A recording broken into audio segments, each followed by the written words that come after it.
Direkam ya Romo ya? Boleh, Thank you. mintalah, maka Anda akan diberi. Betulkah?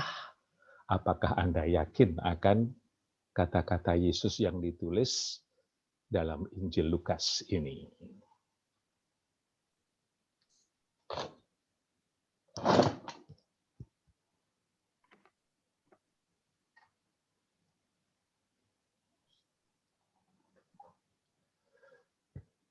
Kita mulai dengan sebuah cerita buat-buatan, cerita untuk menggambarkan ilustrasi saja. Ada seorang ibu yang rajin berdoa di gereja Novena di Singapura. Setiap kali dia pergi keluar, dia selalu menyempatkan waktu untuk mampir di gereja itu. Naik tangga, kemudian duduk di dalam gereja yang sejuk, dan mulailah dia berdoa kepada Yesus, kepada ibunya, Ratu segala bangsa. Dan karena Tuhan dari surga melihat ibu itu yang hatinya baik sekali, yang waktunya digunakan tidak lupa untuk berdoa. Akhirnya Tuhan di surga tergerak hatinya oleh cinta kasih dan berbisik kepada ibu itu. Ibu, dari surga saya terkesan pada doa-doa ibu. Saya mendengarkannya. Dan saya ingin memberikan hadiah kepada ibu. 3 doa ibu, apapun yang ibu minta, 3 saja, pasti akan saya kabulkan. Yakinlah yang berbisik ini saya, mintalah 3 hal, pasti akan saya kabulkan. Ibu itu segera keluar dari gereja dan meloncat ke girangan. Terima kasih Tuhan, 3 doa saya akan Engkau kabulkan. Tapi segera dia bingung. Apa ya yang akan saya minta kepada Tuhan supaya hidup saya lebih bahagia.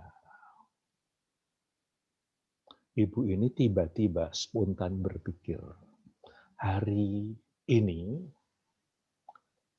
saya sedih sekali karena waktu mau keluar rumah, suami saya marah-marah, tidak ada juntrungannya, tidak ada alasannya. Dia pasti sedang frustrasi, sedang depresi dengan segala keadaan. Saya jadi sasarannya. Bukan hanya hari ini, saya ingat 3 hari lalu pun dia sama. Saya mati rasa terhadap dia. Kalau saya disuruh mencintai dia, kok rasanya susah sekali. Lebih baik saya hidup sendiri menjauh dari dia supaya tidak ada yang jadi sasaran kemarahan dia. Dan ibu ini tiba-tiba berpikir spontan, Tuhan, saya menderita daripada saya setiap hari dimarah-marahi suami saya. Boleh tidak suami saya berikan kepada Tuhan saja. Biar dia tidak depresi, biar dia tidak stres, biar dia bahagia dekat denganmu. Boleh ya Tuhan? Begitu sampai di rumah, suaminya rupanya tertidur dengan penuh senyum, kelihatan bahagia. Rupanya dia meninggal dunia. Diambil jiwanya oleh Tuhan. Nah, dia harus membuat upacara penghormatan untuk suaminya sebelum dikremasi. Orang-orang datang.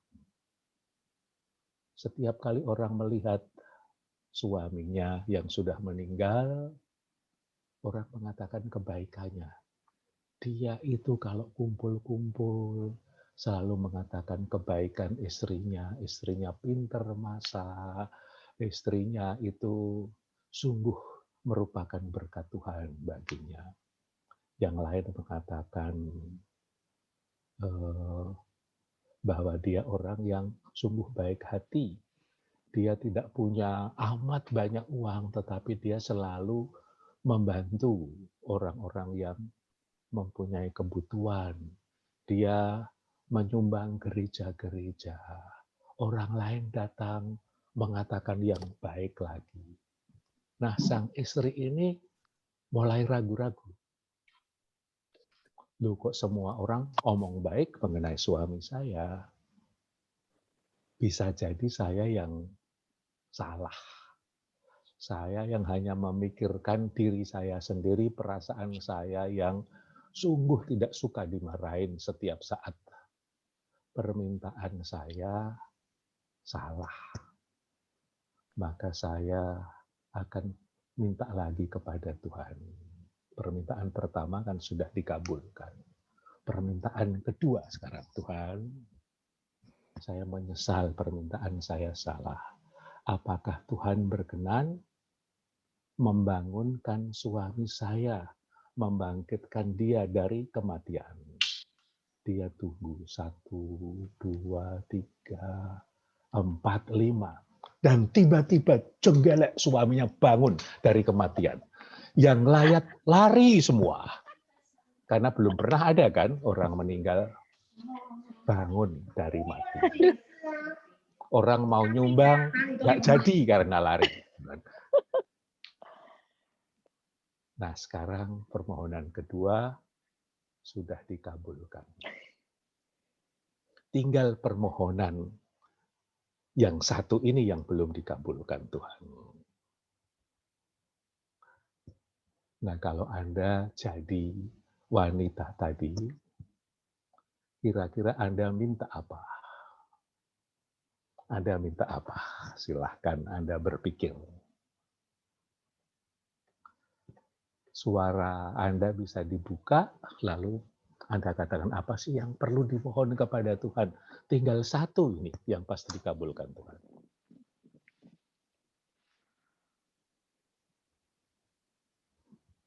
Silahkan berpikir.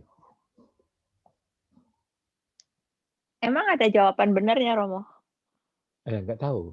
Ini kan dia sudah buat satu kesalahan, dia perbaiki, dua-duanya dikabulkan Tuhan.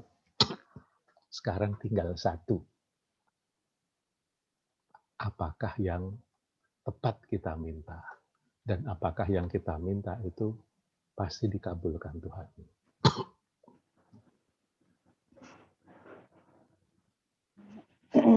Saya coba Romo Sabta. Silakan. Saya Sabta. Ya. Saya akan minta suami saya untuk bisa dekat dengan Tuhan. Suami dekat dengan Tuhan. Terima kasih, Bu Sabta. Ayo kita bermain-main saja, bersimulasi. Apa yang perlu kita minta sekarang ini?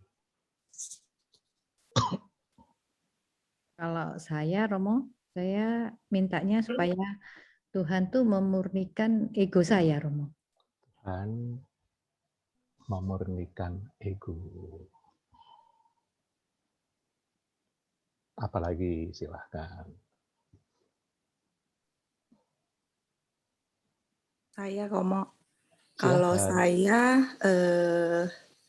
minta Tuhan untuk buka hati saya, biar saya bisa menerima suami saya apa adanya, dan iya begitu nih.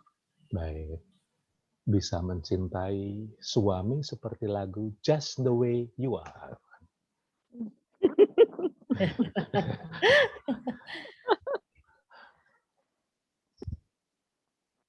Satu lagi.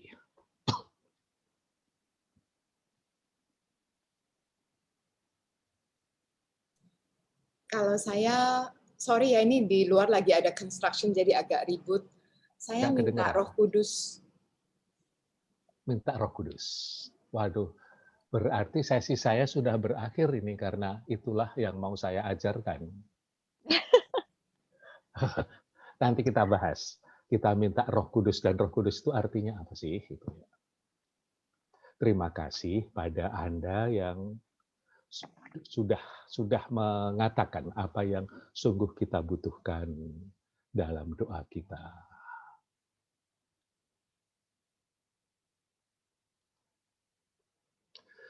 Saya mengajak Anda semua untuk membaca Injil Lukas bab 11 dengan sangat cepat. Murid-murid Yesus itu berkata kepada Yesus,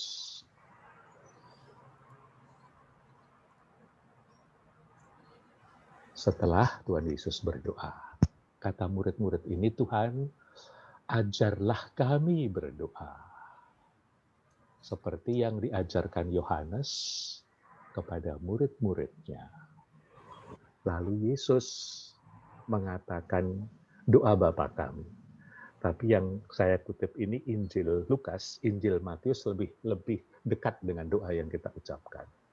Yesus mengatakan, ini Bapa, dikuduskanlah namamu, datanglah kerajaanmu, dan seterusnya. Dia memulai doanya dengan kata Bapa. Lalu Yesus memberikan sebuah perumpamaan mengenai seorang yang minta tolong kepada sahabatnya. Dia mengatakan dia akan mendapat tamu, tidak punya apa-apa untuk dihidangkan. Lalu dia minta tolong. Berkali-kali terus meminta tolong. Pada akhirnya orang yang terganggu ini memberikan kepada sahabatnya. Dia bangun, tadinya dia tidak peduli, dan dia memberikan kepadanya apa yang diperlukannya untuk memberikan hidangan kepada tamu ini. Di bagian terakhir, Yesus mengatakan tema pertemuan kita kali ini, mintalah, maka akan diberikan kepadamu. Silahkan perhatikan, yang diberikan apa tidak dikatakan. Carilah, maka kamu akan mendapat. Mendapat apa? Tidak ada kata-kata yang bisa memenuhi pertanyaan kita. Ketoklah, maka pintu akan dibukakan bagimu. Setelah dibukakan, apa yang dilakukan? Tidak dikatakan sama sekali. Setiap orang yang meminta menerima, setiap orang yang mencari mendapat, setiap orang yang mengetok, baginya pintu akan dibukakan. Yesus memberikan ilustrasi lagi, Bapa manakah di antaramu jika anaknya minta ikan, daripadanya dia akan memberikan ular sebagai ganti ikan. Dan seterusnya. Jadi jika kamu yang jahat tahu memberi pemberian yang baik kepada anakmu, apalagi Bapamu yang di surga.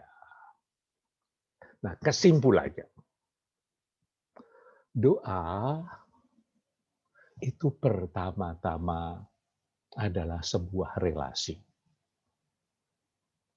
Relasi ini kita ungkapkan kepada Allah yang boleh kita sebut sebagai Bapa. Tradisi Kristiani, Kristen, Katolik memanggil Allah sebagai Bapa. Ini hal yang tidak dipahami oleh beberapa saudara-saudari Muslim. Mereka mempermasalahkan tidak mungkin Allah itu disebut sebagai Bapa. Ini bukan ajaran yang betul. Nah, tapi kata Bapa ini ada maknanya sesuai dengan tradisi Ibrani dan tradisi Kristiani. Allah memang bukan Bapa biologis kita. Tetapi relasi kita dengannya begitu dekat sehingga kita diperbolehkan memanggilnya sebagai Bapa. Kalau kita itu punya teman, kita sering main ke rumahnya, dan ayah dia begitu baik, gitu. Dan seringkali mengatakan kepada kita, anak saya bukan hanya anak temanmu ini, kamu juga sudah saya anggap sebagai anakku. Kita leluasa tinggal di rumahnya, tidur bersama anaknya, kadang-kadang ikut liburan, sehingga kita pun tidak ragu-ragu mengatakan, ayah saya ini adalah ayah saya di rumah, tapi dia juga adalah ayah saya. Pasti dia bukan ayah biologisku, tapi relasi ini begitu dekat. Dia menganggap saya sebagai anak, saya pun menganggap dia sebagai ayah saya, sebagai bapak saya. Ini sebuah relasi rohani. Saya diperkenankan memanggil Allah sebagai Bapakku. Nah, doa tidak mulai dari diri kita, tidak mulai dari permohonan kita, tetapi dari kesadaran akan relasi Allah Bapa dengan kita sebagai anak-anaknya. Kita tentu tidak akan meminta sesuatu dari orang yang tidak kita kenal. Apakah Anda pergi ke supermarket lalu mengatakan kepada orang yang tidak Anda kenal, Bu, bisa Anda membelikan saya sayuran ini? Kita tidak bisa mengatakannya. Saya dan dia tidak kenal, tidak ada relasi, mengapa saya minta dibelikan sayur? Kita hanya bisa meminta karena kita ada dalam sebuah relasi, ada dalam relasi yang dekat sekali, dan relasi ini adalah relasi kita dengan Allah Bapa kita di surga. Dan pengabulan doa, seperti tadi yang kita dengarkan dari ibu-ibu yang berkenan berbagi, itu ada dalam relasi ini. Suami saya dekat dengan Tuhan, semoga saya bisa menerima suami saya just the way he is. Saya bisa mengalirkan cinta kasih Allah kepadanya dengan segala ketulusan. Nah, apakah yang kita minta ini pasti diberikan sesuai kehendak kita? Yang perlu kita catat adalah entah doa kita dikabulkan atau tidak, atau ada yang berubah dari permohonan saya, relasi saya dengan Tuhan yang saya ajak bicara ini tetap baik. Dan relasi kita dengan Tuhan yang terus berjalan dalam suka duka, doa dikabulkan atau tidak, itulah buah, itulah efek, itulah hasil dari Roh Kudus. Nanti akan kita bahas di bagian akhir ini. Dalam Injil Lukas tadi, kita mendengarkan kata-kata murid-murid Yesus. Tuhan Yesus, ajarilah kami berdoa. Mari kita minta Tuhan Yesus mengajari kita berdoa itu seperti apa. Yang akan kita bahas terutama adalah dua hal saja, yaitu doa syukur dan doa permohonan. Ada banyak bentuk doa yang lain, fokus kita baru pada dua hal ini. Hidup itu adalah sekolah doa. Life is a school of prayer. Sepanjang hidup kita itu diajak untuk belajar berdoa tanpa bangku sekolah, tanpa pena, tanpa gadget. Sepanjang hidup kita adalah sebuah kesempatan belajar mengenai doa.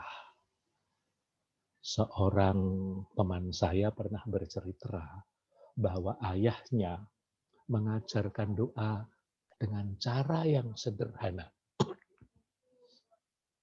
Kalau dia meminta apa-apa dari ayahnya, tidak pernah ayahnya segera mengabulkan tanpa alasan.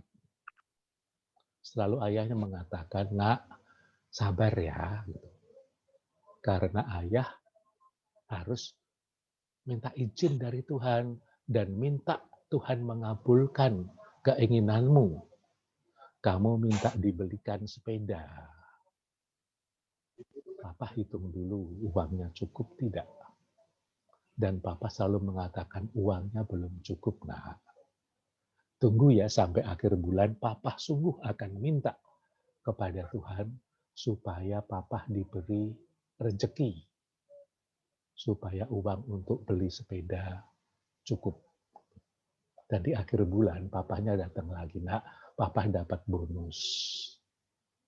Rupanya kita bisa beli sepeda.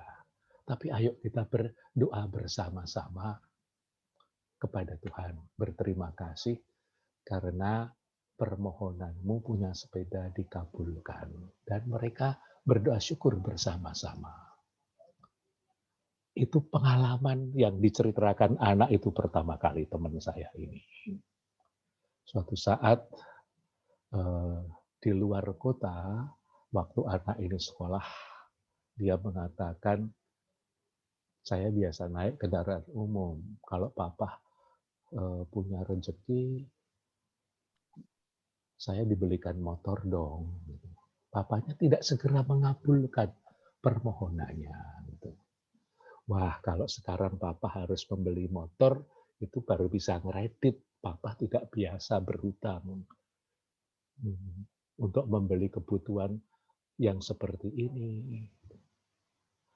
Maka kamu berdoa dulu. Papa juga berdoa.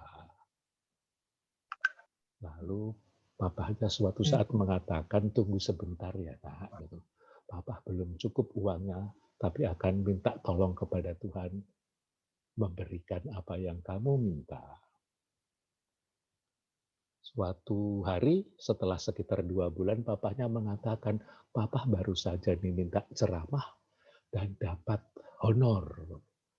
Honornya cukup untuk menambahi uang yang Papa punya untuk membeli motor. Boleh nggak lewat telepon kita berdoa bersama, berterima kasih kepada Tuhan. Jadi anak itu belajar, dia tidak meminta dan segera dikabulkan. Ayahnya itu menunda permintaan itu menjadi sebuah kesempatan untuk berdoa, untuk mohon dan untuk akhirnya bersyukur karena permohonan itu dikabulkan Tuhan. Ayah ini sungguh-sungguh melakukan tugas parenting dengan baik. Anaknya minta, tidak segera permintaannya dikabulkan. Dia memberikan sebuah kesempatan untuk mohon kepada Tuhan dan untuk bersyukur kepadanya. Jadi motor, sepeda, itu bukan hanya pemberian papahnya. Itu adalah kebaikan Tuhan yang disyukuri. Maka sebetulnya dalam hidup kita harus terus-menerus belajar menemukan kebaikan Tuhan setiap hari. Dan kalau sudah menemukan, kita bersyukur atasnya. Waktu saya misa minggu pagi, bukan minggu yang lalu, minggu sebelumnya, saya diberitahu bahwa Koster itu terinfeksi virus corona. Saya langsung kalut, khawatir. Saya setiap misa pagi ketemu dengan dia. Dia dengan tangannya mempersiapkan peralatan misa, menyiapkan buku misa, menyiapkan piala. Walaupun saya pakai masker, tapi kan kekhawatiran itu tetap ada. Hari Senin, sehari setelah berita Koster gereja kena COVID, saya mulai pilek dan batuk. Waduh, jangan-jangan ini gejala awal. Saya tiap 1 jam itu sampai mengambil minyak eukaliptus meletakkan di hidung saya masih bau. Akhirnya saya tidur hari Selasa pagi, tetap saja saya pilek dan batuk. Penciuman saya masih berjalan baik. Saya tidur lagi hari Rabu pagi. Rupanya ada teman yang masak pete dan baunya keras sekali. Bau pete itu kan tidak enak, tapi kalau dimakan enak, tapi baunya kan tidak enak. Saya membau itu, saya langsung melihat ke langit sambil membuka jendela. Terima kasih Tuhan, saya tidak kena corona, saya tidak kena anosmia. Saya masih bisa membaui pete. Yang buruk itu saya alami, tapi saya bisa menemukan kebaikan. Saya sehat Tuhan, saya tidak kehilangan daya penciuman saya. Apakah bisa di tengah-tengah banyak hal yang mengkhawatirkan, kita juga bisa menemukan yang baik. Setelahnya bersyukur di tengah-tengah yang buruk yang terjadi. Banyak orang meninggal dunia karena corona. Bisakah kita bersyukur bahwa saya dan keluarga baik-baik saja? Bahwa banyak orang tetap bisa sembuh. Saya bangun, punya kehidupan baru, saya berterima kasih kepada Tuhan. Dari matahari terbit sampai matahari tenggelam, tidak semuanya buruk. Selalu ada yang baik. Dan kalau yang baik kita dapatkan, kita pasti berbahagia. Apalagi kalau yang baik itu kita alirkan kepada sesama. Maka dalam hidup kita kemampuan untuk menemukan yang baik itu harus kita dapatkan. Karena itu selalu berbuah damai. Menyapa orang itu sebetulnya menyalurkan perhatian. Kalau kita pergi ke tempat kerja kita, kalau kita bertemu dengan orang yang hidup bersama kita, lalu pagi hari kita mengatakan, selamat pagi, apa kabar? Dulu saya merasa aneh. Saya baik-baik saja, itu seringkali teman saya, orang Amerika, itu rajin menyapa, good morning Yohanes, how are you doing? Saya terlihat baik-baik saja, tapi dia selalu bertanya setiap pagi. Tapi saya belajar itu sapaan, itu perhatian, dan orang selalu bahagia kalau mendapatkan sapaan, mendapatkan perhatian, mendapatkan kasih yang terungkap dalam perhatian. Maka mengatakan hal yang sederhana, selamat pagi, lewat kata-kata, lewat pesan WhatsApp, ini adalah sebetulnya kemampuan untuk meneruskan yang baik. Dan senang tidak kita disapa, selamat pagi. Pasti senang. Senang tidak ditanya apa kabar, apalagi kalau ditambah perhatian. You look good, kamu kelihatan cerah sekali, cantik sekali, bajumu bagus sekali. Kita ditemukan kebaikannya dalam hal-hal yang sederhana. Pasti ini berbuah kedamaian.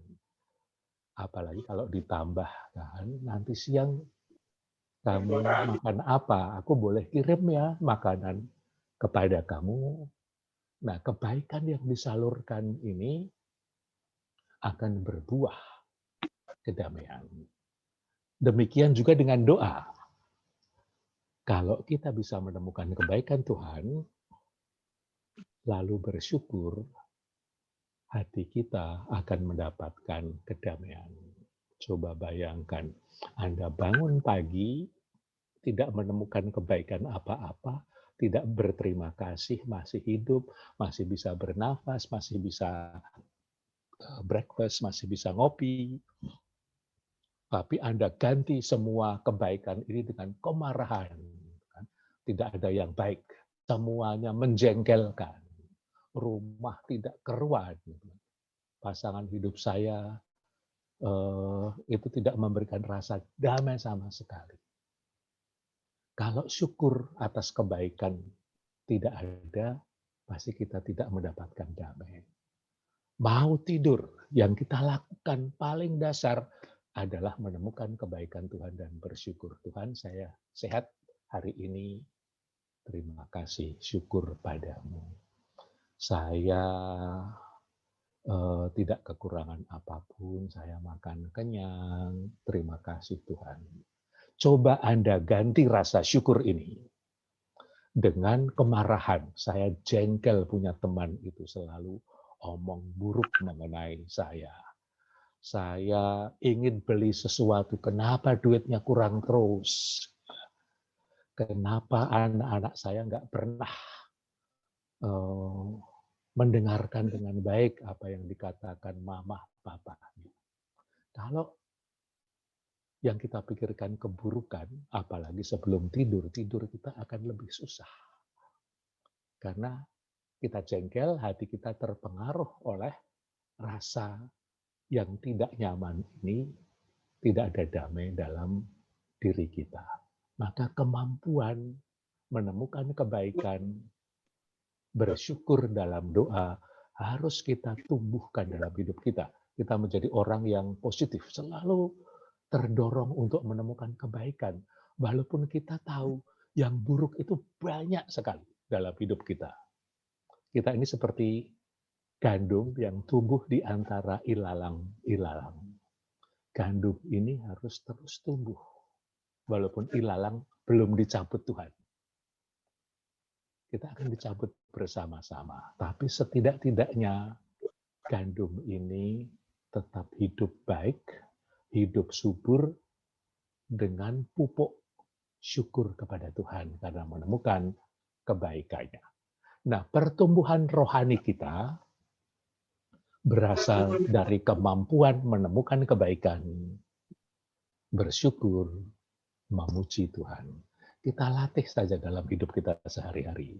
Kalau kita rajin menyapa yang lain, lalu mengatakan apa kabar, sehat-sehat, itu kita pasti akan tumbuh dalam sebuah pertumbuhan rohani yang baik. Daripada kita mengajak orang lain untuk bicara yang buruk. Bicara baik, menemukan yang baik, itu adalah sesuatu yang disebut berkat. Kata-kata berkat, sinonimnya blessing, sinonimnya lain lagi, benediction. Arti dasarnya adalah menemukan yang baik. Kata kuno, benediction, itu kan akar katanya dictionary, itu kata-kata. Bene artinya baik, maka benediction itu mengatakan yang baik. Dikatakan karena kita memang menemukannya. Maka kita akan tumbuh sesuai dengan yang dikatakan dalam banyak Mazmur ayat 100 ke atas, penuh sekali dengan kata-kata ini. Pujilah Tuhan sebab Dia baik, kekal abadi kasih setianya. Kalau kita tumbuh dalam dunia yang tidak sempurna, kita hidup dalam dunia yang seringkali juga mengecewakan kita, tapi kita tetap mampu bersyukur. Kita tumbuh secara rohani dengan baik. Maka menjadi tugas kita memulai hari dengan bersyukur. Ada sebuah pepatah kan, start your day with smile. Mulailah harimu dengan senyuman, tapi jangan hanya senyuman saja. Juga ngopi, juga sarapan. Kalau kok hanya senyum jam 9 pagi, jam 10 pagi, kita sudah lapar lagi. Tapi mulailah hari dengan bersyukur. Yang lain-lain kita lakukan. Tutuplah hari juga dengan bersyukur. Dan di antaranya ada titik-titik, jangan lupa juga bersyukur.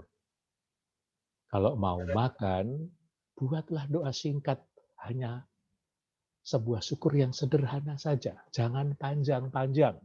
Kalau Anda berdoa panjang-panjang, bungkuslah makanan ini dengan Roh Kudus dan terlalu lama doanya, makanannya sudah tidak hangat lagi.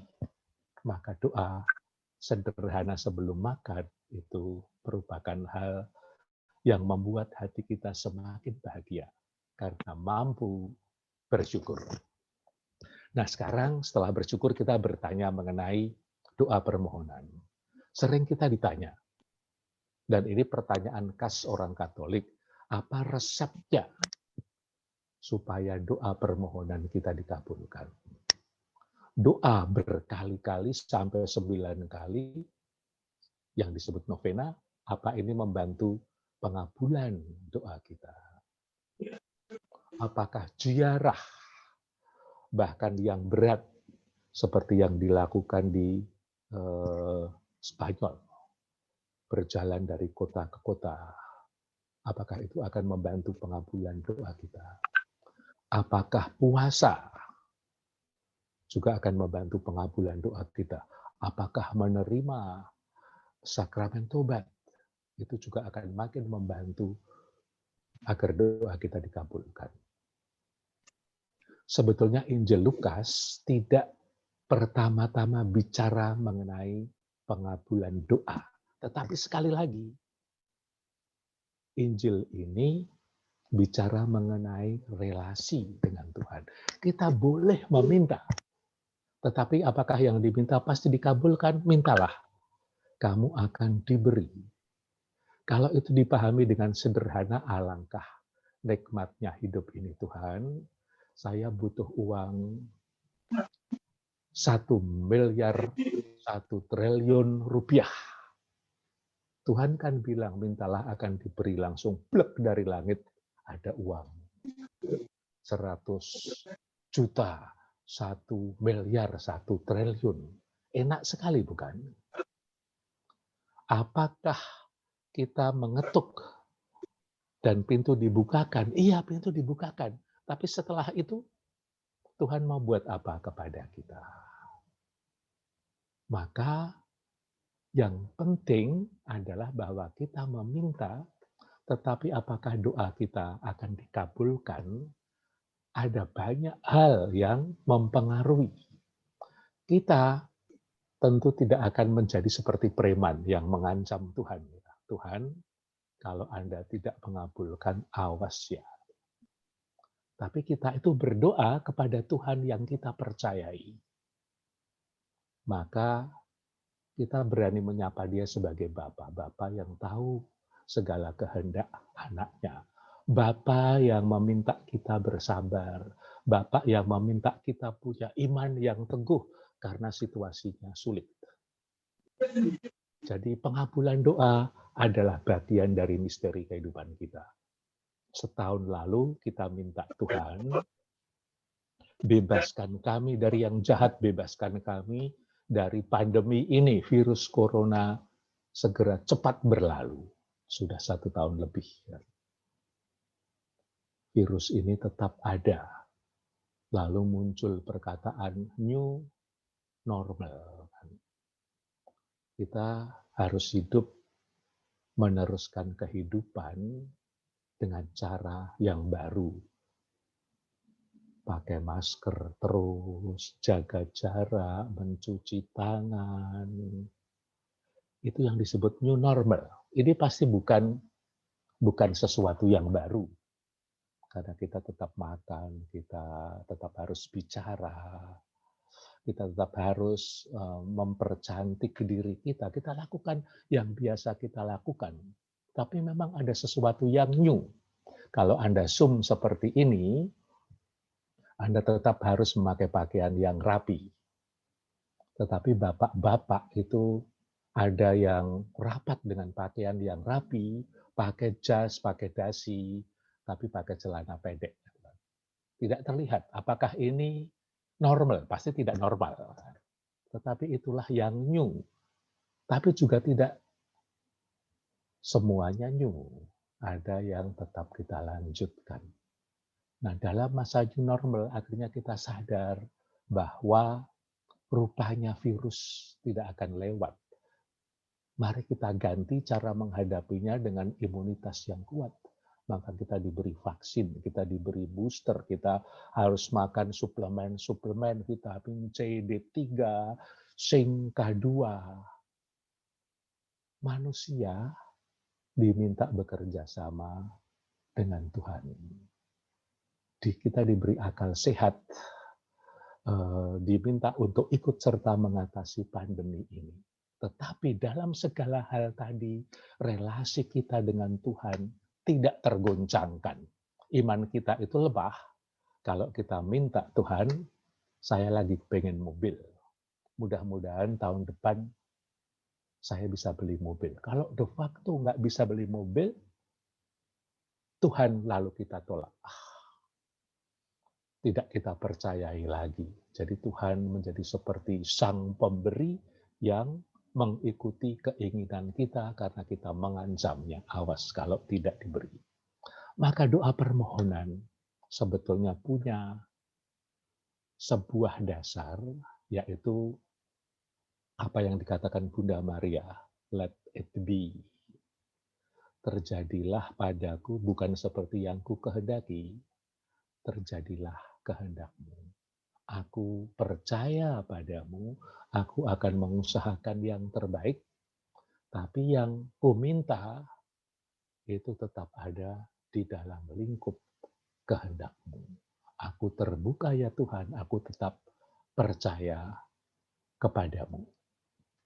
Bagian yang terakhir, yang sudah tadi dibuka rahasianya. Dalam kalimat yang terakhir yang ditayangkan tadi, dikatakan bahwa apapun yang kamu minta, aku sudah memberikan Roh Kudus. Itu kata Yesus. Kamu berdoa apa saja, Roh Kudus itu pasti akan dikabulkan sebagai permohonan doamu. Roh Kudus itu apa sih? Kita orang Kristen percaya pada Allah Tritunggal. Bapa, Putra, dan Roh Kudus. Dan Roh Kudus dalam kredo kita disebut sebagai roh yang berasal dari Bapa dan Putra. Inilah roh Bapa, roh Putra yang setia menyertai kita. Apapun yang terjadi dalam hidup kita. Inilah roh Tuhan yang membarui relasi kita dengan Allah. Membarui pemahaman iman kita. Maka misalkan kalau dulu kita minta virus corona hilang, sampai sekarang tidak hilang. Tapi Roh Kudus membaharui pemahaman kita. Tuhan, virus tetap ada. Tetapi saya akan berusaha keras untuk tetap sehat. Tetap mematuhi protokol kesehatan. Sambil memohon Engkau tetap menjaga kami. Memberkati kami. Melindungi kami. Jadi Roh Kudus pasti diberikan pada orang yang mengandalkan Allah, pada orang yang berani memanggil Allah sebagai Bapa, sebagai Allah yang relasinya dekat dengan kita. Terima kasih. Ini presentasi saya. Waduh, sudah panjang. Sekarang mari kita berdiskusi, bertanya jawab, saling mencerahkan. Terima kasih.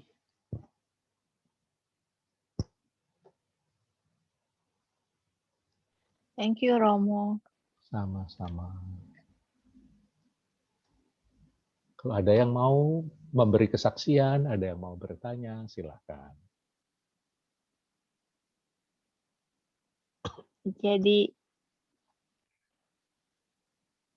ingat yang tadi story yang Romo bilang aja, kalau kita harus pause sebelum memberikan, harus menunggu untuk motor, untuk apa aja.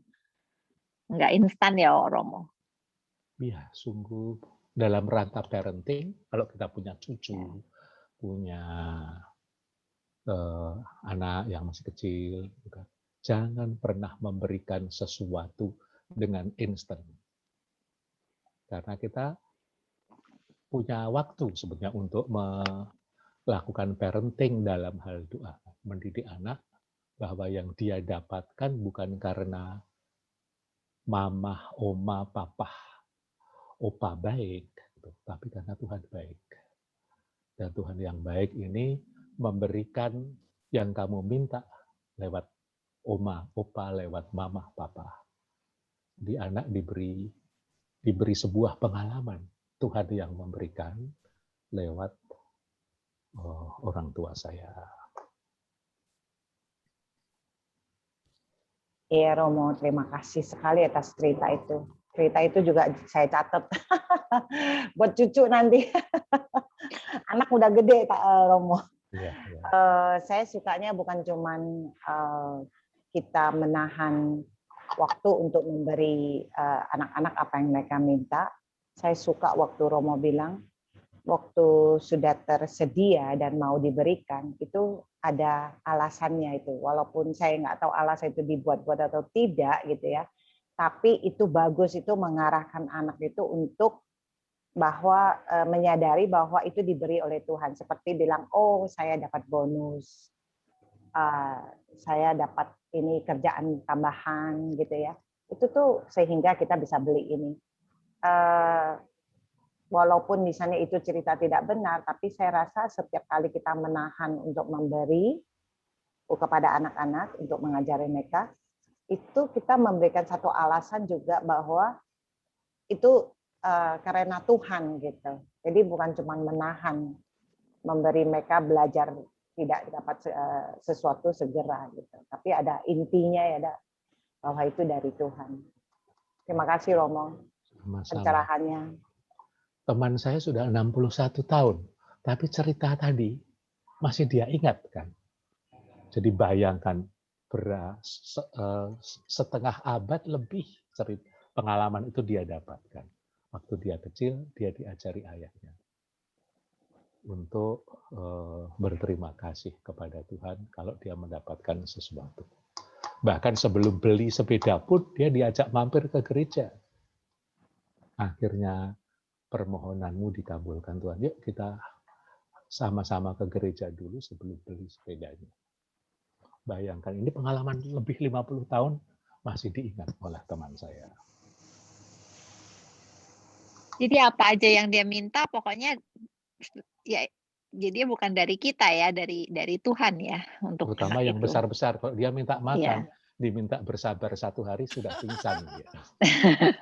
Romo, saya boleh tanya Romo? Silakan. Bagaimana jadinya cara berdoa yang paling baik? Karena tiap pagi jam 8 kita ngadakan doa syafaat Romo. Jadi doa syafaat itu dimulai dengan doa syukur. Setelah doa syukur, lalu mulai doa syafaat untuk orang sakit, orang kena COVID, orang meninggal, untuk macam-macam Romo. Jadi daftarnya itu tambah lama tambah banyak tiap hari. Tentu juga ada yang doa-doa yang sudah dikabulkan, doa ya ada yang meninggal. Jadi kita doakan tapi mereka tidak sembuh tapi meninggal ya. Kita tahu karena mereka sudah sakit parah. Tapi gimana sebenarnya Romo caranya yang paling baik? Karena saya merasa seperti kita tuh minta aja terus sama Tuhan, minta gitu loh Romo. Ya. Jadi nggak enak gitu loh Romo. Ya betul. Dan akhirnya kalau kita hanya minta, doa kita menjadi kering kan? Iya betul. Kita menjadi spiritual beggar. Iya. Yang kalau ada Tuhan langsung kita minta. Padahal kalau kita itu bisa mengucapkan terima kasih, bisa bersyukur atas kebaikan yang kecil saja. Tuhan, saya ini sudah usia segini, kena rematik, gitu, sering pegel-pegel. Saya ingat dulu waktu muda, saya banyak beli parfum. Masih banyak koleksi parfum saya sudah jarang saya pakai, karena saya lebih banyak pakai minyak angin sekarang ini. Tapi ya sudahlah Tuhan, saya masih diberi hidup bersyukur kepadamu. Masih bisa kumpul anak cucu. Kalau kita bisa mengucapkan syukur, satu hal kecil saja pasti berterima kasih. Banyak yang kita doakan. Nah, saya baru saja menganjurkan, jangan hanya mendoakan. Kalau masih bisa mengajak berdoa bersama, itu baik.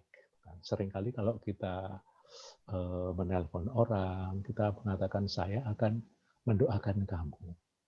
Padahal kata didoakan itu seperti kita sudah meninggal, nggak bisa berdoa lagi kan.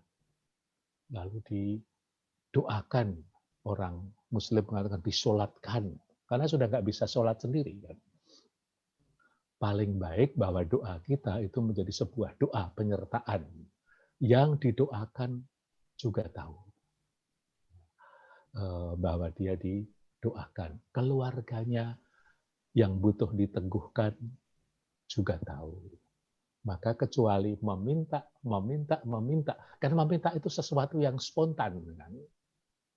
Orang suka meminta dari Tuhan yang Maha Kuasa. Tetapi alangkah baiknya iman kita bertumbuh pertama-tama dalam kemampuan menemukan kebaikan Tuhan dan mengucapkan terima kasih. Tidak dilarang meminta kepada Tuhan, tapi bukan itu saja. Makanya di Jakarta doa novena Santo Antonius itu laris sekali. Kalau kita ke Gua Maria, juga ada misa, intensi permohonan itu banyak sekali. Supaya mendapat jodoh seiman, supaya rencana membeli rumah terwujud, supaya rencana mencicil utang segera selesai, dan seterusnya. Saya pernah ke gereja di Pohsarang untuk membaca intensi misa, itu lebih dari 1 jam. Akhirnya saya tertidur. Baru sekali itu saya bisa tertidur lelap karena terlalu banyak permohonan. Paling baik sebetulnya kalau kita juga mampu bersyukur, kecuali memohon, karena memohon akan lama-lama mengeringkan iman kita. Sampai kita tidak tahu lagi apa yang harus kita mohon. Terima kasih. Oke, terima kasih Romo. Romo, saya mau kesaksian, boleh ya Romo? Silahkan. Ini kesaksian saya tentang permohonan doa gitu Romo ya. Memang sebenarnya sederhana Romo, tapi kita harus percaya kalau kita memohon, kita harus percaya bahwa waktu kita tidak sama dengan waktu Tuhan.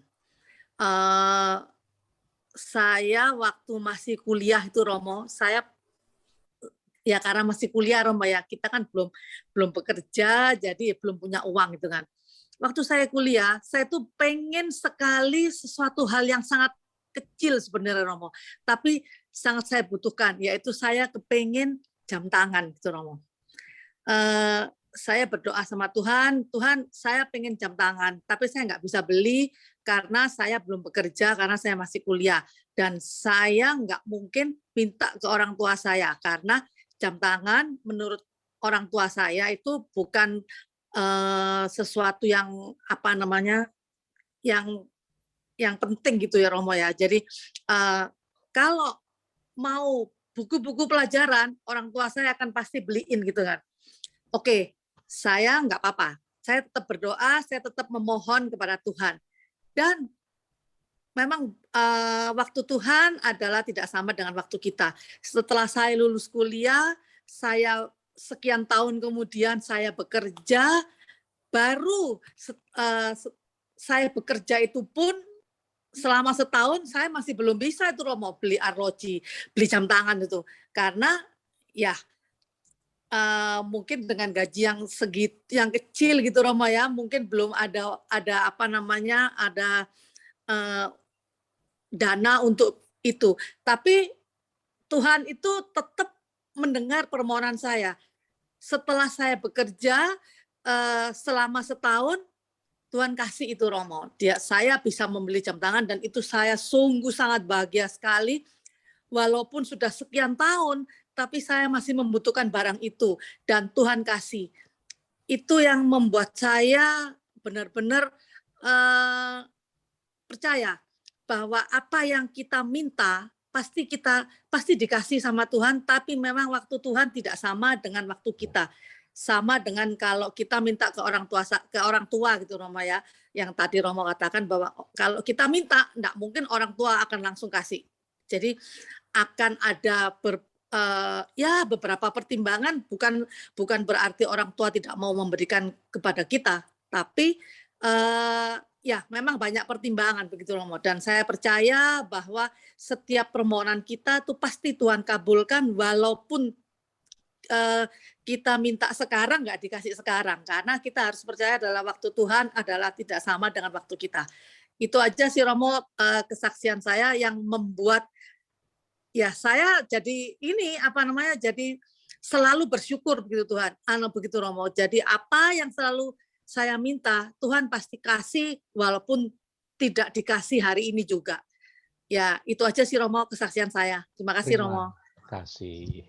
Tuhan akan membuat segala sesuatu indah pada waktu. Amin. Amin. Silahkan yang lain kalau ada.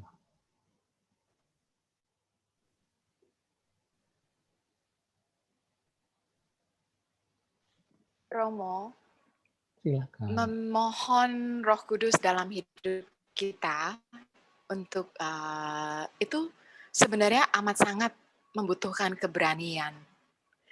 Karena sering diajak ke tempat-tempat yang tidak enak. Nah, ini yang kadang tuh yang diketawa.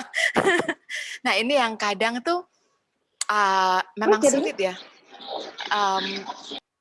Iya, jadi itulah harus berani untuk dibawa ke tempat-tempat yang bisa outside our comfort zone. Ya bisa juga kadang menjauh dari teman atau disuruh mengerjakan sesuatu yang berat. Tapi memang lama-lama kita bisa melihat bahwa sebelum kita meminta pun apa yang kita perlukan sudah diberikan oleh Tuhan. Cuma itu perjalanan yang terus terang amat berat ya, Mo. Terima kasih. Nakut-nakutin tuh si Rosina, Romo. Oh ya, tapi memang seringkali Iya, betul, setuju. Roh Kudus itu membawa kita ke tempat-tempat yang tidak nyaman. Tapi yang perlu dikatakan juga, tapi saya tidak pernah sendiri. Saya selalu disertai oleh Roh Kudus, oleh Allah. Sehingga saya menjadi kuat.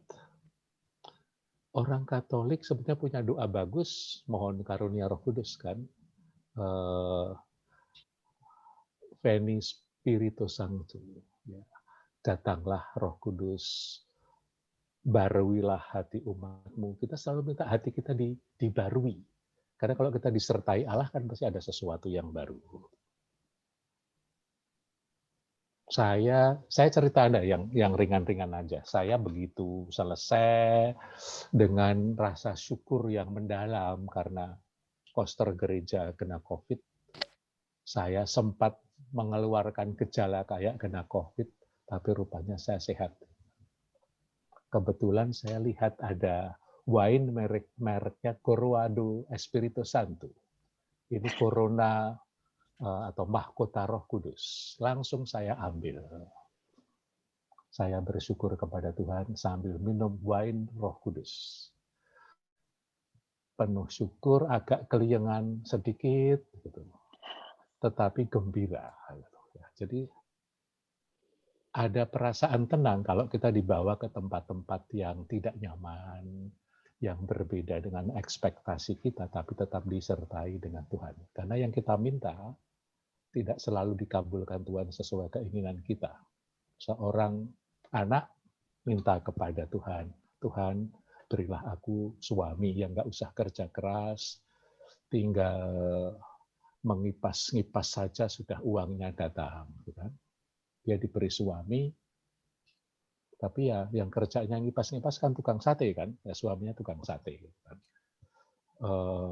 Suami yang seperti apa kan tidak bisa kita tentukan begitu saja. Dan Tuhan tidak memberikan juga begitu saja. Maka yang penting dalam segala pilihan yang ada resikonya, kita selalu yakin. Tidak pernah kita sendiri, Tuhan selalu beserta saya, terutama di saat-saat berat hidup saya. Terima kasih.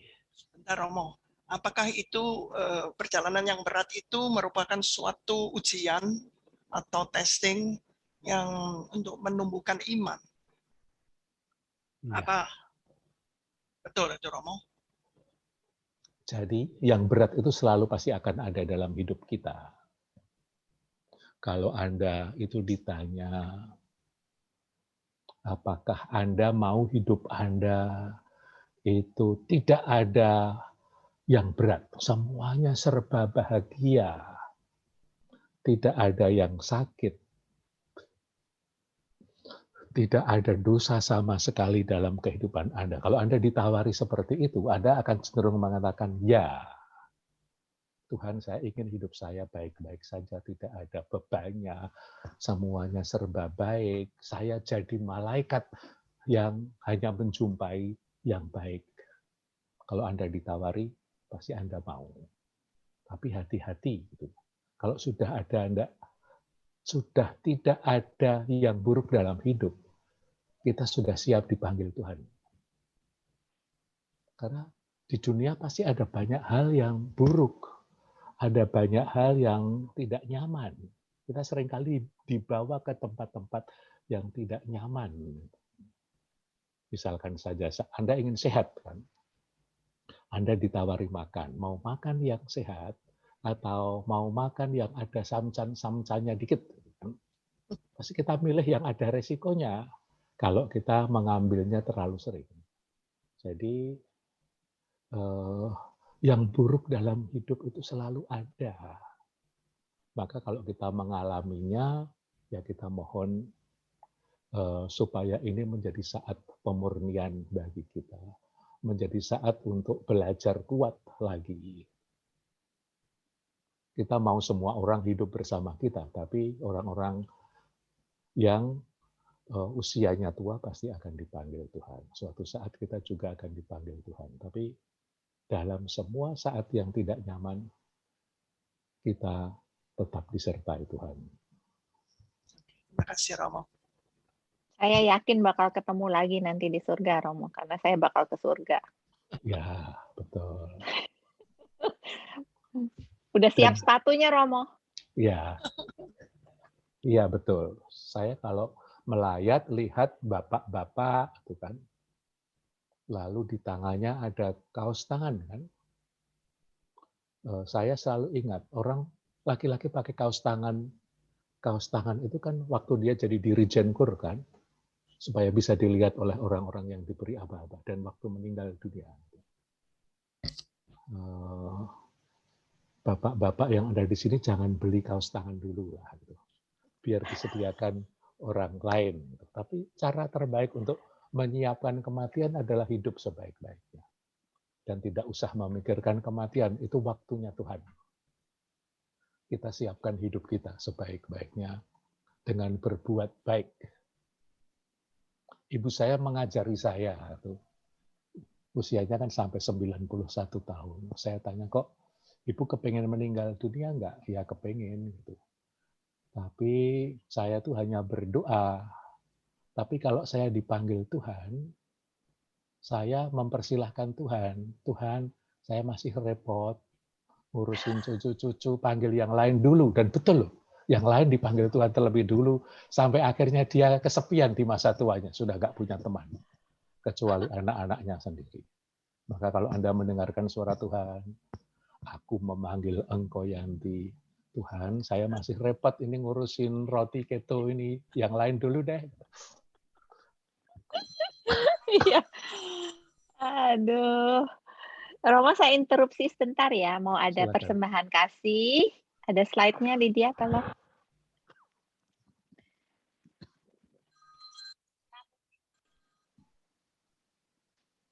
Lagi misa, Pi.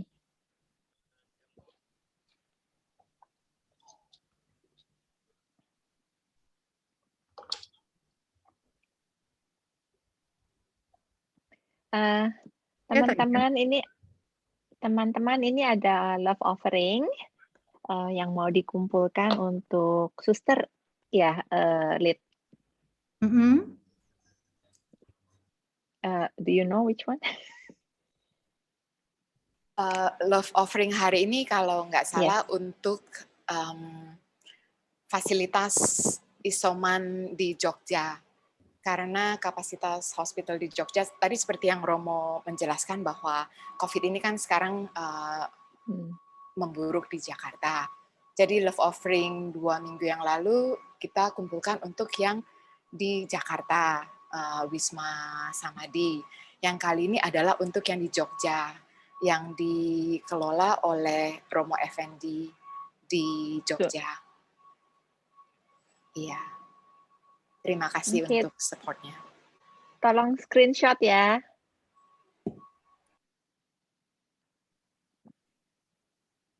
Udah ya, ya. Oke, Lid. Udah.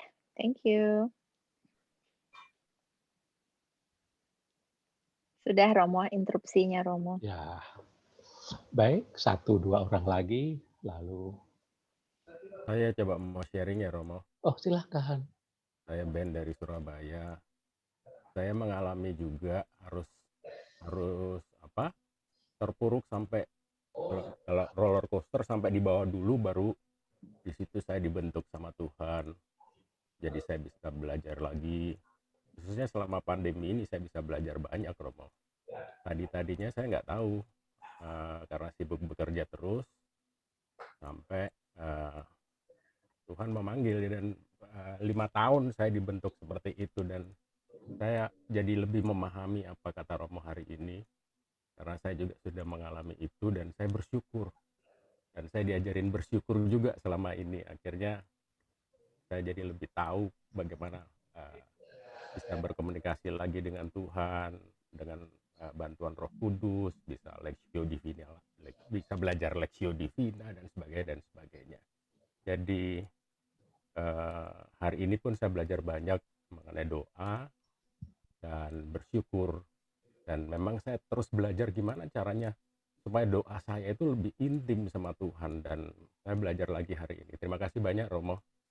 Sama-sama.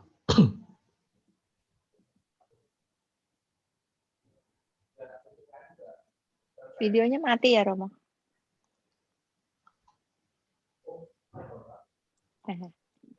Kita lanjutkan dengan doa-doa permohonan kita.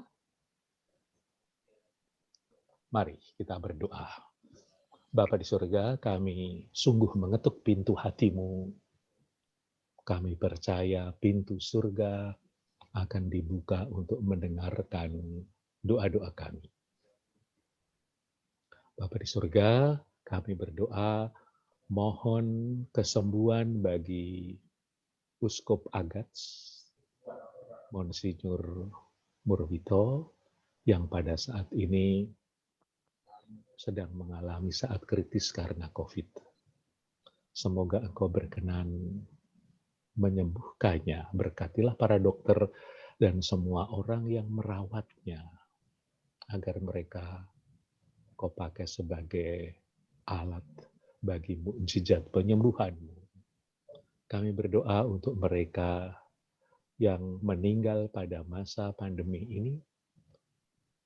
Kami berdoa untuk mereka yang berjuang untuk akhirnya bisa sembuh. Semoga Engkau mendengarkan permohonan kami dan senantiasa menyertai kami di saat-saat sulit ini. Kami mohon, kabulkanlah doa kami. Ya Tuhan, silahkan kalau ada yang ingin mendoakan orang-orang yang membutuhkan bantuan doa kita. Saya berdoa untuk 9 teman di paroki kami yang sedang berjuang melawan COVID.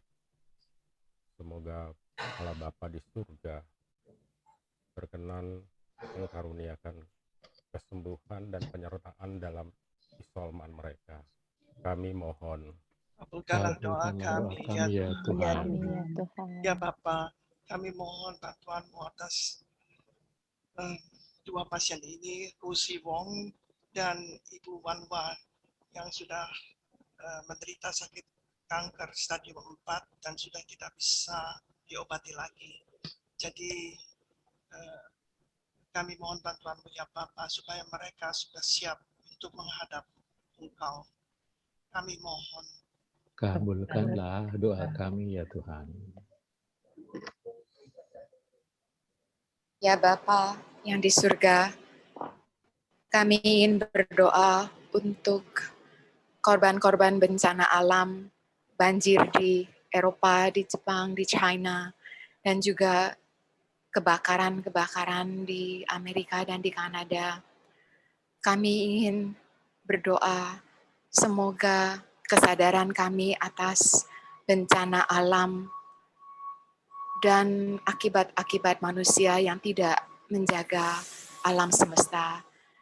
Kami memohon kesadaran untuk lebih mencintai dunia kami dan juga berdoa untuk keteguhan dan bantuan untuk orang-orang yang menderita.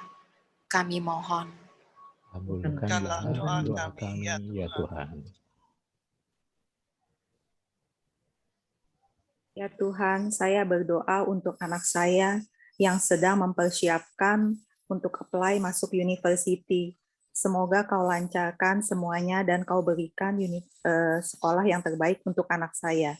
Kabulkanlah doa kami, ya kami mohon. Kabulkanlah doa kami, ya Tuhan.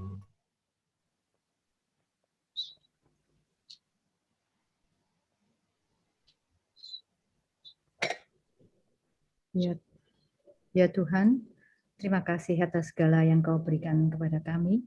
Kami mohon kepadamu agar Roh Kudus-Mu selalu membimbing kami, setiap kami.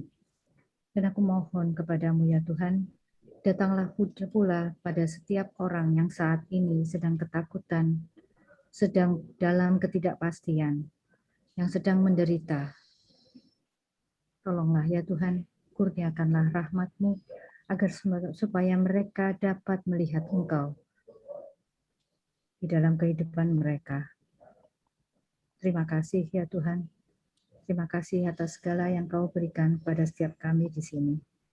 Aku mohon kepadamu ya Tuhan, agar supaya Kau berikan kepada setiap kami kesadaran akan penyertaan-Mu, kesadaran akan kasih-Mu di dalam setiap menit kehidupan kami. Kami mohon.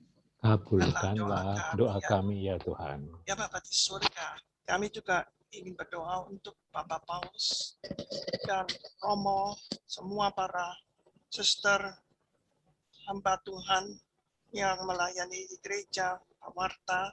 Jauhkanlah mereka terhadap bahaya yang mengancam, bahaya maupun jiwa mereka. Terangilah budi mereka dan usirlah penguasa kegelapan yang mau membinasakan mereka.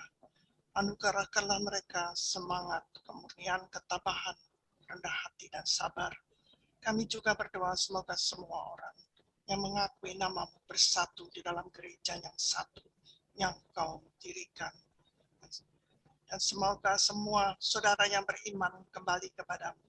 Kami mohon. Kabulkanlah doa kami ya Tuhan.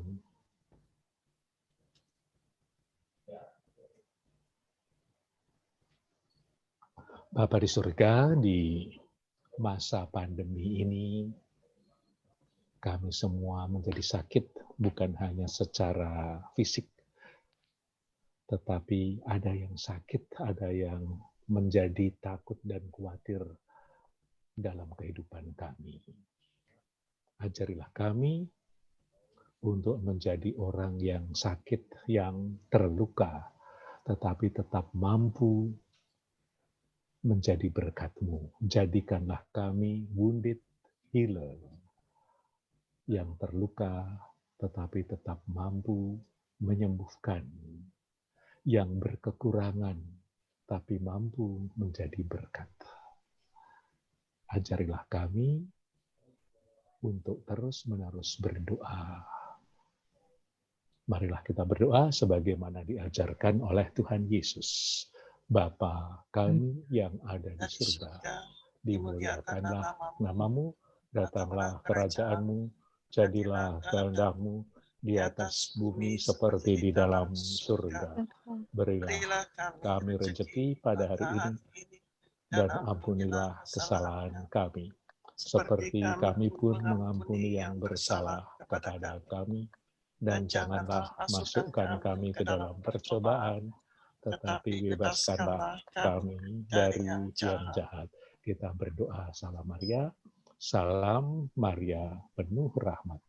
Tuhan sertamu, terpujilah engkau di antara wanita, dan terpujilah buah tubuhmu, Yesus. Santa Maria, Bunda Allah, doakanlah kami yang berdosa ini, sekarang dan waktu kami mati. Amin. kemuliaan kepada Bapa, Bapa dan Putra, Putra, dan Roh Kudus seperti pada permulaan, sekarang, selalu, dan sepanjang segala abad. Amin. Amin. Siapa yang membantu untuk menutup dengan doa, setelahnya kita mohon berkat Tuhan. Saya Romo. Silakan. Gracious God, thank you for your guidance and teachings through Romo Baggio today. Thank you for reminding each of us here to be ever grateful and in a constant state of thankfulness, seeing good in all situations and conditions. Thank you for our shepherd, Romo Subagio. Please grace him with your protection and love always. We pray in the name of our Lord. Amen. Amen.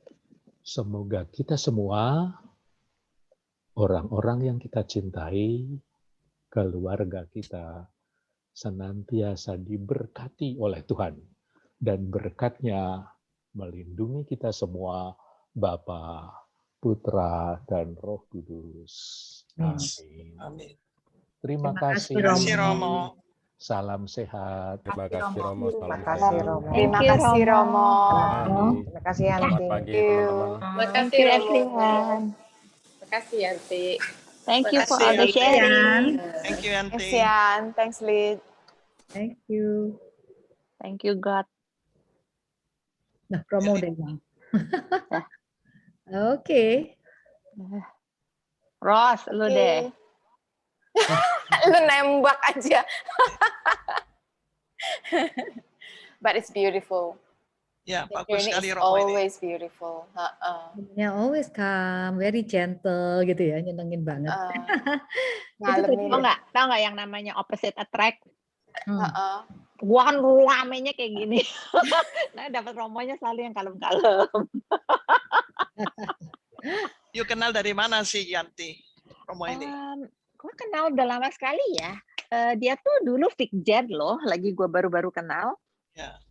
Dia tuh Fikjannya, aduh gua kenal lama sekali loh, udah kayak Di Jakarta ya? di Jakarta, iya. Ya, Lagi ya. pas, that's when I first moved back to Jakarta. Yeah, I've known him like about 20 years now. Oh, that's good.